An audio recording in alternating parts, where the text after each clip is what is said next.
Assalamualaikum warahmatullahi wabarakatuh. Nama saya Fitria Arini, NRP 521211000042.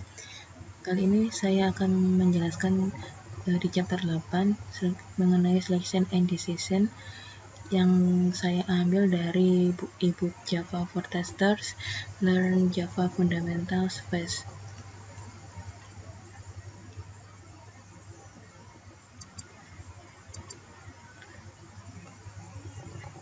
Sebelum masuk ke materi subbab dari chapter 8, perlu review mengenai selection and decision. Yang pertama yaitu sequence. Sequence merupakan urutan mengenai apa yang dilakukan dari suatu pernyataan lainnya.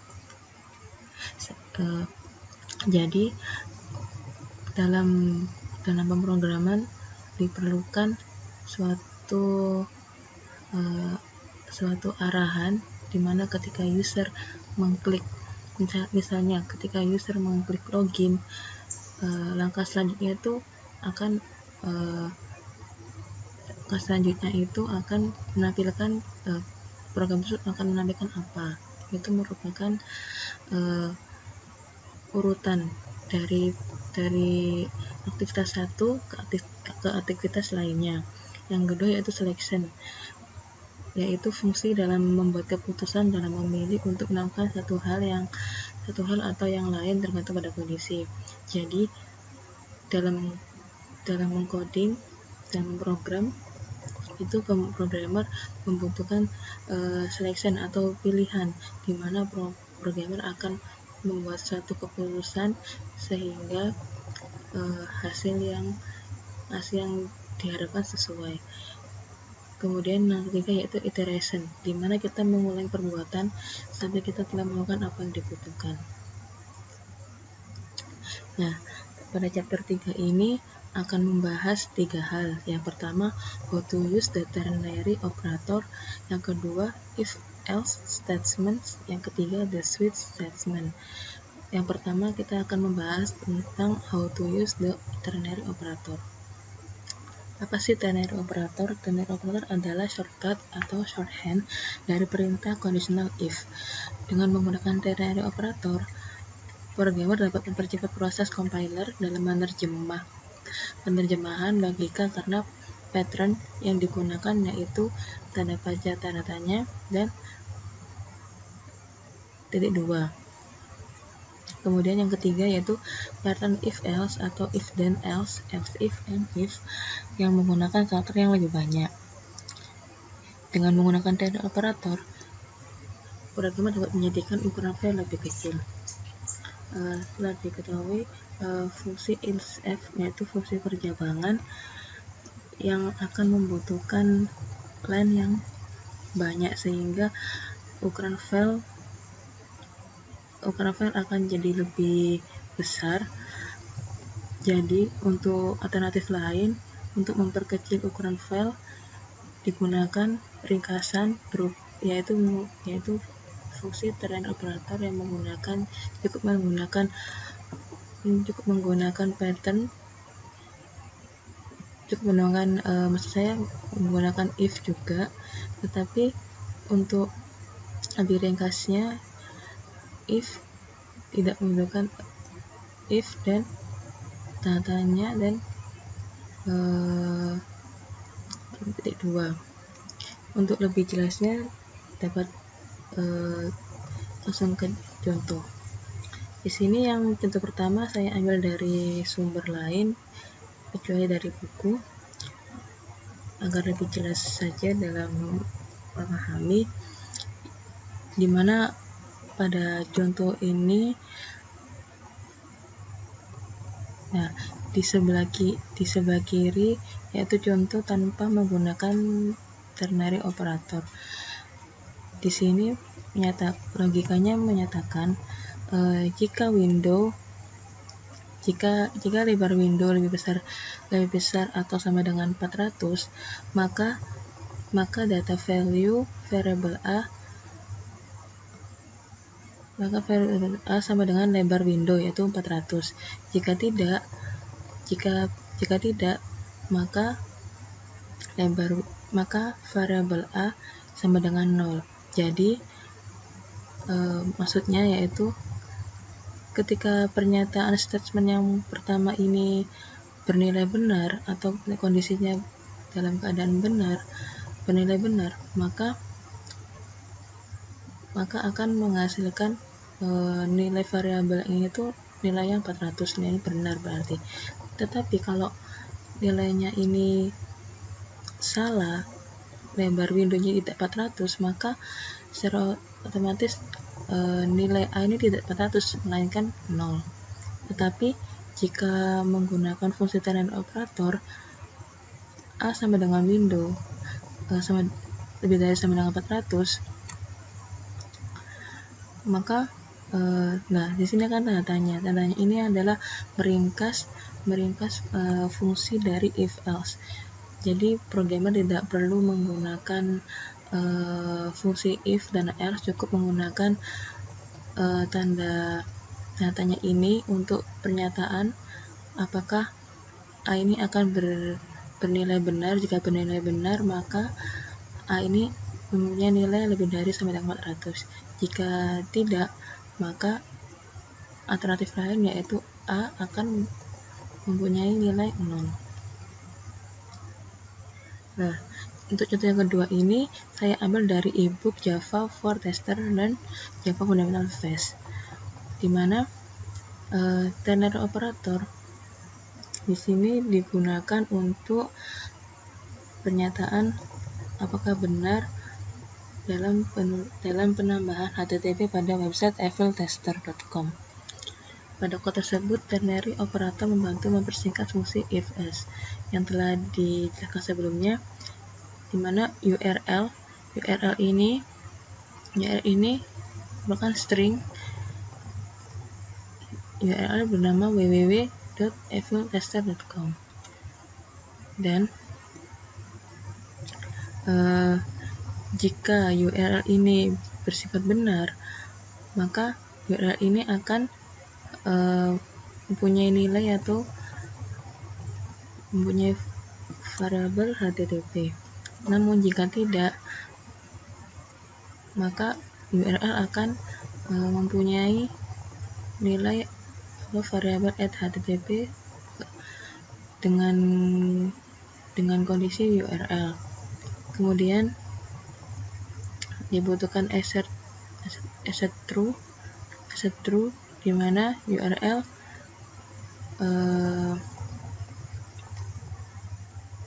nah di sini jika benar maka nilai pada URL menjadi HTTP, sehingga string URL akan kembali mencari nilai yang benar menjadi HTTP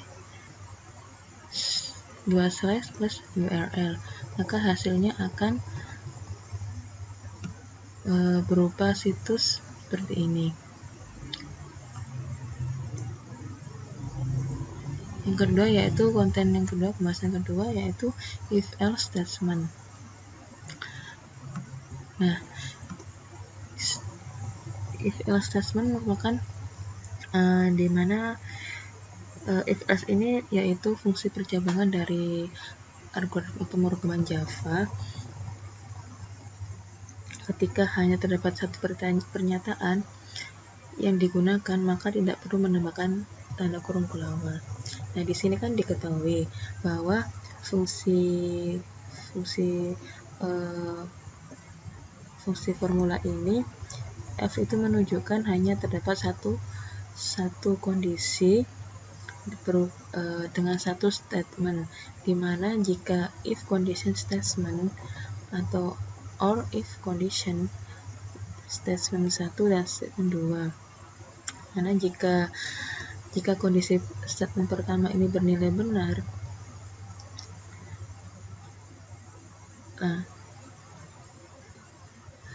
sehingga if ini jika terdapat satu statement tidak perlu menambahkan tanda kurung kelawar lagi. Tetapi jika terdapat kondisi di mana terdapat lebih dari dua kondisi atau dua statement, maka diperlukan tanda kurung ground untuk sebagai pemisah. Nah, if else statement untuk contohnya yaitu di sini saya ambil dari e-booknya, di mana di sini pada contoh di samping penggunaan if statement punya kondisi benar dengan satu statement sehingga membutuhkan satu pemisah dengan tanda kurung awal. Pada codingan tersebut diketahui websitenya yaitu www.seleniumsimplified.com. Jika URL start with adalah HTTP dengan URL sama dengan @http pada URL, jika program menyatakan statement pertama benar, maka statement kedua yaitu pasti bernilai benar, sehingga hasilnya adalah http://www.seleniumsimplified.com. Nah, di sini untuk fungsi if else statement yang fokus pada else statement. Di sini terdapat perbedaan dengan fungsi if statement. Di sini ada penambahan else, di mana jika if digunakan ketika kondisi saat eksekusi bernilai true, namun ada saat di mana kita berada pada kondisi false, sehingga perlu fungsi else. Maksudnya yaitu if ini digunakan ketika programmer menyatakan codingan tersebut itu bernilai benar, tetapi ada suatu kondisi lain untuk mengambil keputusan kalau kondisi yang lain itu terdapat pernyataan yang pertama itu tidak terpenuhi, sehingga muncullah pernyataan yang kedua menggunakan fungsi else di sini. Nah, di sini kan dilihat if condition statement, else statement, atau if kondisinya apa, statement 1 dan statement 2-nya apa. Jika statement 1 dan 2 ini tidak terpenuhi, maka programmer menggunakan else untuk pembenaran selanjutnya, statement 3 dan statement 4. Nah, di sini untuk contoh else yaitu saya mengambil dari contoh dari e-booknya. Kondisi if pada codingan ini kondisinya yaitu string URL yang bernama www.seleniumsimplified.com. Jika URL ini terpenuhi, maka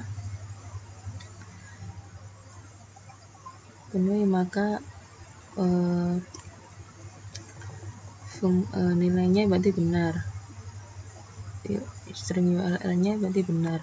Namun dalam kondisi ini pernyataan pertama itu salah, sehingga dibutuhkan kondisi else yang menyatakan kondisi tidak terpenuhi, sehingga URL tersebut tidak HTTP lagi, namun terdapat tambahan dua slice, di mana hasilnya yaitu seperti ini. Nah, untuk fungsi if else statement yang ketiga yaitu nested if else, di mana nested if else ini merupakan fungsi dari percabangan yang dapat berada dalam struktur percabangan yang lain, sehingga tanpa batas yang disesuaikan dengan kasus yang dihadapi. Nah, di sini kan terdapat metode if else nested at http, di mana mempunyai variabel string URL link ini. Kemudian pernyataannya, jika URL start with ini bernilai benar, maka penulisan linknya itu terdapat penambahan HTTP. Namun jika kondisi pernyataan yang pertama itu tidak terpenuhi, maka muncul kondisi else. Nah, ini else tetapi terdapat fungsi if lagi, jadi percabangan di dalam percabangan, dimana tidak sama dengan pernyataan yang kedua ini, pernyataan if yang kedua ini tidak sama dengan URL, namun tidak HTTP lagi kondisinya, yaitu menggunakan fungsi 3W, sehingga URL yang dihasilkan nanti yaitu http://w3w-simplify.com. Nah, perlu diketahui nested if else mempunyai format dalam penggunaan antara lain indent your code, line up statement, dan line up bridge, yaitu tanda kurung awal. Nah, ini contoh nested if else yang kedua, dimana yang pertama tadi kan menggunakan if else. Yang terakhir yaitu the switch statement. Nah, switch statement yaitu perintah yang digunakan untuk percabangan namun memiliki perbedaan dengan if. Switch dapat dipakai untuk percabangan yang memiliki nilai pasti. Switch mempunyai expression yang akan diperiksa nilainya. Switch mempunyai perintah yang akan dilakukan jika expression memenuhi nilai tertentu. Switch mempunyai default, yaitu perintah yang akan dijalankan jika expression tidak sama dengan nilai-nilai yang telah ditulis sebelumnya. Nah, contohnya yaitu pada contoh codingan di itu yang saya baca, yaitu pada metode switch samping dijelaskan bahwa fungsi switch pada perintah likely gender is, dimana memisahkan tiap titelnya dengan kode, dimana kodenya yaitu male yang dikodekan dan menjadi M, dan female yang dikodekan menjadi F. Nah, seperti ini. Public void itu fungsi metode dari switch example, dimana fungsi example ini mempunyai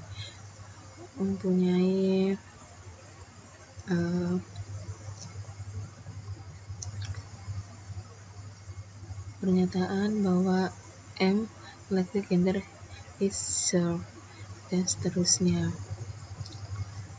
Kemudian dibuat kelas likely gender is dengan string title. Title ini mengacu pada likely gender is initial, Mr. Master, Miss, dan seterusnya.